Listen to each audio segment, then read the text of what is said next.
عزوز سلامتنا تقبلوا كل قرنات عالم تركبوا تخطاتلتنا أبالات سدرا بيت قلم قوانقوا زخونكم تعذبتنا انبار لومور كم تلمود نايلو متخور السحابة زينا حزنا قريبنا لكم لنا نابت فلام زينا كنبل مزنت آل سمن زنان حربنيا تقرأ ليسا سقاي نمن تايتداليه وارساي زبل سم نخباب 30 عامت متصوعي ابال هاجر اغلغلت ኤርትራ ኮይኑ ዝጸንሐ ምዃኑ ዝፍለጥ ኮይኑ ኣብ ድሮ መዓልቲ ሰማዕታት ዝተላዕለ ንገዛ ነብሱ ተጋዳላይ ኢሉ ዝሰየመ ፕሮፓጋንዲስት ግደብ ዝኾነ ኣወል ስዒድ ንሓርበኛ ተጋዳላይ ገዲም ስነጠባዊ ኢሳያስ ጸጋይ ነቲ ትካል ፍልጠቱ ዝኸፈለሉን ተጋዳላይ ዝብል ስም ክምንዝዑ ምፍታኑ ኣብ ማሕበራዊ ሚድያ ሰፊሕ ክርክር ፈጢሩ ኣሎ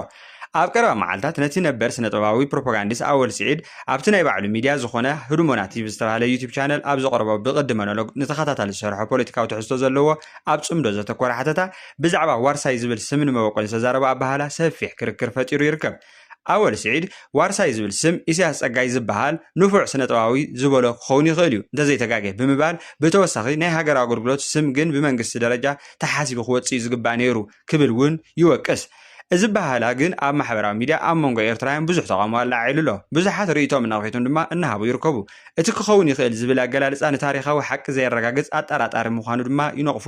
ካልእ ብተወሳኺ ንሓርበኛ ተጋዳላይ ገዲም ስነጠባዊ ኢሳያስ ጸጋይ ብህዝቢ ዓቢ ተቐባልነት ዝረኽቡ ዓበይቲ ስራሓት ዘፍረየ ጅግና ክንሱ ኢሳያስ ጸጋይ ዝበሃል ብዝብል ኣገላልጻ ምጥቃሱ እውን ንብዙሓት ደገፍትን ተቃወምትን መንግስቲ ዝኾነ ሓያል ቁጥዐ ፈጢሩ ይርከብ ንሳቶም እዚ ቃል ንሓደ ምልክት ሃገር ዝኾነ ብስነጠባዊ ፍርያቱ መርኣያ ብዙሓት ምዃኑ ዝፍለጥ ሰብ ከም ዘይተፈልጠ ሰብ ከተቕርቦን ኣገላልጻ ምዃኑ ድማ ይዛረቡ ካልእ ክርክር ዘለዓል ነጥቢ ድማ ኣወል ስዒድ ንኢሳያስ ጸጋይ ንፉዕ ስነጠባዊ ኢሉ ምግላጹ እዩ ገለ ተዓዘብቲ ድማ ንፉዕ ዝብል ደረጃ መን ይዝውስኖ በዚ ድማ ኣገላልጻ ሓደ ኣብ ልዕሊኻ ዝኾነ ወይ መምህርካ ጥራይ ክትዛረቦ ዝኽእል እምበር ተምሃራይ ነቲ ሓወልቲ ብታሪኹ ዘስፈረ መምህሩ ንፉዕ ሕማቕ እናበለ ደረጃ ከውፀሉ ዘይድገፍ ገምጋም ምዃኑ ይወቕሱ እቲ ዋርሳይ ዝብል ቃል ካብ ገለ ስራሕ ናይ ስነጥበባዊ ኢሳያስ ጸጋይ ዝኾነ ኮይኑ ምስ ድምጻዊት ሄለን መለስ ንኹነታት ኢትዮ ኤርትራ ተባሂሉ ዝተሰርሐ እዩ ነይሩ ድሕሪኡ ቋሚ ናይ መንግስቲ ፖሊሲ ስም ኮይኑ ሪዒሙ ድማ ዝብል ርእይቶታት ናይቶም ተዓዘብቲ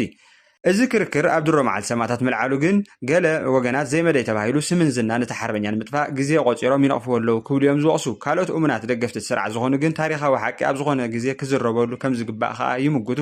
ብሓፈሻ እቲ ጉዳይ ካብ ሓደ ስም ሓሊፉ ብዛዕባ ምኽባር ስነጥበባውያን ምሕላው ታሪኻዊ ሓቂ ከምኡውን ብዛዕባ ኣጠቓቕማ ቃላት ንስም ዝናን ሓደ ሓርበኛ ኣብ ምልዓል ዝብገስ ሰፊሕ ክርክር እዩ ነይሩ ትካል ሁማን ራይትስ ዎች ክሳብ ናይ ሞት ዝበጽሕ ቅጽዓት ዘለዎ ኣዋጅ ሕወሓት ብህጹጽ ይሰረዝ ክብል ኣጠንቂቑ እቲ ኣብ ዓለም ለኻዊ መድረኻት ብዛዕባ መሰል ደቂ ሰባት ዝከታተል ትካል ሁማን ራይትስ ዎች ዝተባሃለ ንሰበ ስልጣን ትግራይ ሰፊሕ ናይ ጉዱድ ምልመላ ዕስክርና መናእሰይ ዝእዝዝ ተቃውሞታት ዘጎንብስ ዘውፅዎ ሓድሽ ኣዋጅ ብህጹጽ ክለዓልን ክስረዝን ጸዊዑ እቲ ትካል ኣብ ዘውፅኦ መግለጺ እቲ ብመሪሕነት ሕወሓት ኣብ መጀመርታ ሰነ ዝወፀ ኣዋጅ ክተትን ጸጥታን ዝተባሃለ ኣብ ልዕሊ ዜጋታት ጉዱድ ዕስክርና ኣገልግሎት ዝጽዕን ከምኡውን ንፖለቲካውን ተቃውሞታት ዘንበርክኽ ከም ምዃኑ መጠን መሰረታዊ መሰላት ዝገፍፍ ምዃኑ እዩ ኣመልኪቱ ዘሎ ሁማን ራይትስ ዎች ከም ዝገለጾ እቲ ኣዋጅ ብዘይግሉጽን ብዝተፈላለየ ትርጉም ዝተጋለጸን ሕጋዊ ዓንቀጻት ዝዳፈርን እዩ ክብል ገሊጹ ኣሎ ብፍላይ ነቲ ጉዱድ ምልመላ ዝቃወሙ ወይ ዝነቕፉ ሰባት ክሳብ 25 ዓመት ዝበጽሕ ከቢድ ማእሰርቲ ዝቐጽዕ ምዃኑ ድማ እቲ ትካል ይኸስስ ካብዚ ንላዕሊ ኣብ ልዕሊ ሰላምን ጸጥታን ስጋኣት ምፍጣር ወይ ምስ ጸላኢ ምትሕባር ዝብሉ ሰፊሕ ትርጉም ዘለዎም ክስተታት ብምጥቃም ብቕጽዓት ሞት ክቕጽዑ ዘፍቅድ ዓንቀጽ ከም ዘካትት እውን ተገሊጹ ኣሎ ኣብ ትግራይ ዘለዉ ውሽጣዊ ማሕበራት መሰል ደቂ ሰባት ከም ዝሕብርዎ ኣብዚ እዋን እዚ ቀዳሞት ተዋጋእቲ ናብ ግንባር ንምምላስ ህፃናት መንእሰያት ከዓ ብግዲ ካብ ገዝኦም ናብ ወታደራዊ ስልጠና ንምውሳድ ጉዱድ ምልመላ ይካየድ ኣሎ ነዚ ግዳጅ ንምምላእ ዝፈተኑ መንእሰያት ወለዶም እውን ኣብ ትሕቲ ጽኑዕ ጸቕጥን ምንግልታዕን ከም ዘለዉ ተሓቢሩ ምክትል ዳይሬክተር ሁማን ራይትስ ዎች ኣብ ዞባ ቀርኒ ኣፍሪካ ሌቲሽያ ባደር ህዝቢ ትግራይ ካብቲ ዝወረዱ ዓቢ ዕንወት ገና ከይሓወየ ሰበስልጣናት ከባቢ ንፖለቲካዊ ቅልውላዋት ሲቪላት ናብ ወታደራዊ ምግዳድ ብምእታው ክፈትሕዎ ክፍትኑ የብሎም ክትብል ሓቢራ እቲ ትካል እዚ ኣሰራርሓ እዚ ምስቲ ኣብ ኤርትራ ክትግበር ዝጸንሐ ናይ ጉዱድ ሃገራዊ ኣገልግሎት ዝመሳሰል ምዃኑ እውን ተሪር መጠንቀቕታ እዩ ኣሕሊፉ ዘሎ ኣብ ሆርሞዝ ንኣዋርሕ ዝተዓገተት መርከብ ኢትዮጵያ ብሰላም ናብ ወደብ ጅቡቲ ምብጽሓ ተረጋጊጹ ኤጀንሲ መጓዓዝያ ሎጂስቲክ ባሕሪ ኢትዮጵያ ኣብ መጻብ ሆርሞዝ ተዓጊታ ዝነበረት መርከብ ጽዕነት ሃገር ዝኾነት ኤምቪ ጉቤ ኣመልኪቱ ንቢቢሲ ኣብ ዝሃበ መብርሂ ኣብ መወዳእታ ለካቲት ምጅማር ኩናት ማእከላዊ ምብራቕ ስዒቡ ኢራን ንመጻብ ሆርሞዝ ድሕሪ ምዕጻዋ እታ መርከብ ንኣሳት 4 ኣዋርሕ ተዓጊታ ደው ኢላ ከም ዝጸንሐት ሓላፊ ክፍሊ ዕደጋን ሓላፊ ርክባት ህዝብን ኣቶ ደምሰው ቤንቲ ንቢቢሲ ኣብ ዝሃበ መረዳእታ ሓቢሩ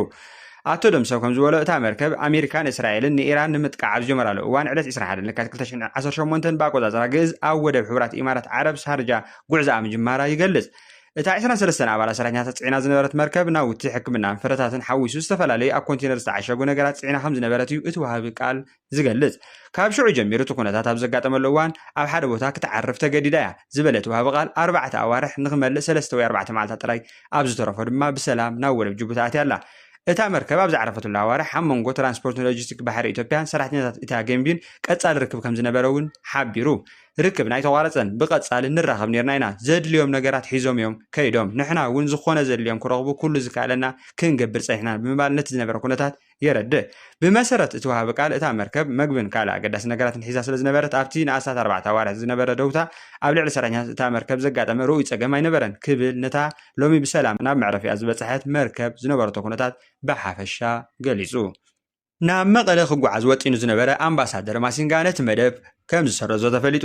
ናይ ኣሜሪካ ኣምባሳደር ኣብ ኢትዮጵያ ዝኾነ ኤርቪን ማሲንጋ ዝመርሖ ዲፕሎማሲያዊ ልኡኽ ናብ መቐለ ንሓሙስ ዝተመደበ ጉዕዞ ናብ ዓርቢ ከም ዝተሰጋገረ ዝወፅእ ሓበሬታት ምንባሮም ይዝከር። ከምቲ ዝተዘርግሐ ሓበሬታ እቲ ልኡኽ ምስ ጀነራል ታደሰ ወረደን ኢሳያስ ታደሰን ንምርኻብ ብዝነበሮ መደብ ናይ ፀጥታ ሓላፍነት ኣይንወስድን ብዝብል ምክንያት እቲ ጉዕዞ ከም ዝተሰረዘ ኣብ ዝወፅእ ሓበሬታ የረድእ። በዚ ምክንያት እቲ ጉዕዞ ክስረዝ ምኽኣሉ ኣብ መቐለ ኣብ ዝህልዎ ጻኒሒት ምስ መን ክራኸብ ከም ዘሎ ብዝተፈጥረ ምስሓብ ምዃኑ ድማ ተገሊጹ ኣሎ። ብፍላይ ምስ ጀነራል ታደሰ ንኸይራኸብ ዝተገብረ ናይ ምትዕንቓፍ ፈተነ ነቲ ኩነታት ብዝገደደ መልክዑ ከም ዝሓለፈ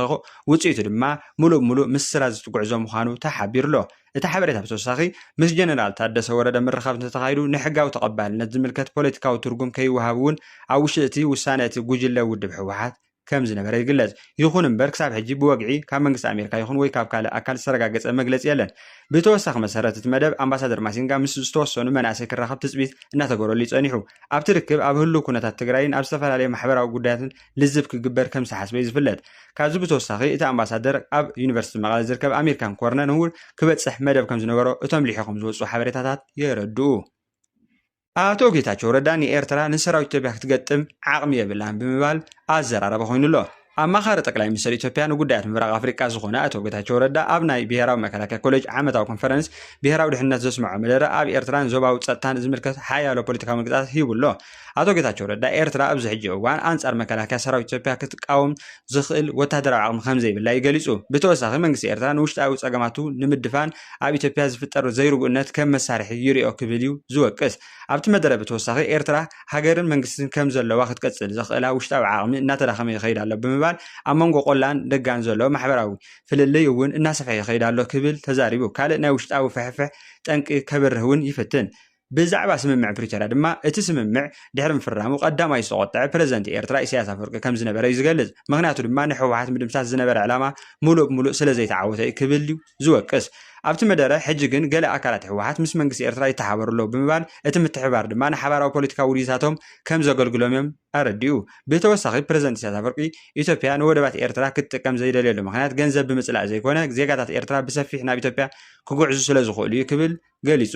ነዚ ንምብራህ ድማ ሎሚ ካብ ኣብ ከተማ ከረን ዘሎ መንእሰይ ኣብ ካምፓላ ዘሎ መንእሰይ ኤርትራ ይበዝሕ ክብል ሓቢሩ። ሃገረ ቬኔዙዌላ ብዘይተለምደ ሓያል ምንቅጥቃጥ መሬት ተሃስያ። ኣብ ሃገረ ቬኔዙዌላ ኣብ ውሽጢ ልዕሊ 100 ዓመት ካብ ዘጋጠሙ ተፈጥሮአውያን ሓደጋታት እቲ ዝኸፍአ ተባሂሉ ዝተገልጸ ሓያል ምንቅጥቃጥ መሬት ከም ዘጋጠመ እቲ ዝረኸብናዮ ሓበሬታ ይረጋገጽ። እቲ ሓደጋ ትማሊ ረቡዕ ኣብ ሰሜናዊት ገማግም ባሕሪ እታ ሃገር ኣብ ውሽጢ 39 ካሊታት ዝተመዝገቡ ክልተ ብርቱዓት ምንቅጥቃጥ መሬት እዩ። እቲ ቀዳማይ 7.2 ሬክተር ክኾን ከሎ እቲ ዝሰዓበ ድማ 7.5 ሬክተር ተመዝጊቡ ኣሎ። ክሳብ ሕጂ ብውሕዱ 164 ሰባት ምሟቶም 971 ሰባት ድማ ቆሲሎም ምህላዎም እዩ ክፍለጥ ተኻኢሉ ዘሎ። ሰበስልጣን እታ ሃገር ግን ብዙሓት ሰባት ገና ኣብ ትሕቲ ፍርስራት ተዘቒጦም ከም ዘለዉ ቁፅሪ ግዳያት ክውስኽ ከም ዝኽእል ኣጠንቂቖም ኣለዉ። ጉጅለታት ምድሓን ህይወት ድማ ብዘይ ተስፋ ምቑራፅ ኣብ ዝፈረሱ ህንፃታት ምድላይ ዝሰረፉ ሰባት ይቕፅሉ ኣለዉ። ርእሰ ከተማት ሃገር ዝኾነት ካራካስ ካብዘን ኣዝየን ዝተሃስያ ከተማታት ሓንቲ እያ። ብዙሓት ኣባይቲ ሆስፒታላት፣ ኣብያተ ትምህርቲ፣ ፅርግያታት፣ ድልድላትን ካልኦት ትሕቲ ቅርፅን ብከቢድ ተጎዲኦም ከምኡ እውን ፈፂሞም ዓንዮም ኣለዉ። ካብቲ ሓደጋ ዝደሓኑ ሰባት ድማ ነቲ ዘጋጠመ ዕንወት ከም ኣዝዩ ዘፍርሕ ፊልም እዩ ዝመስለካ ክብሉ ነቲ ኩነታት ክገልጽዎ ፈቲኖም። ኣሜሪካን ካልኦት ሃገራት ዝርከበአን ጉጅለታት ምድላይ ምድሓን ህይወት ናብ ቬኔዙዌላ ልኢኸን ኣለዋ። መንግስቲ ቬኔዙዌላ ምስ ሃገራውያን ትካል ገንዘብ IMF ብምትሕብባር ንስርሒት ምድሓን ህይወት ንምሕጋዝ እቶም ዝተጎድኡ ወገናት $200 ሚልዮን ህፁፅ ሓገዝ ሓቲቱ ኣሎ። እዚ ሓደጋ ነታ ቀዲማውን ብፖለቲካን ቁጠባውን ቅልውላው ትሳቐል ዝፀንሐት ሃገር ተወሳኺ ከቢድ ፈተና ከም ዝኾና ድማ እዩ ዝሕበር ዘሎ። ንሎሚ ዝበልናዮም ምንጭ ዝውፁ ሓበሬታና ዝኾኑ ዜናታት እዚኦም እዮም ነይሮም። ኣብ ቀጻሊ ብተመሳሳሊ ሓበሬታ ክሳብ ንራኸብ ሼር ላይክ ሳብስክራይብ ምግባር ኣይትረስዑ ዘለኩም ርእቶ እውን ኣብ ኮመንት ሴክሽን ኣቕሙጡልና ወደ ሓንኩም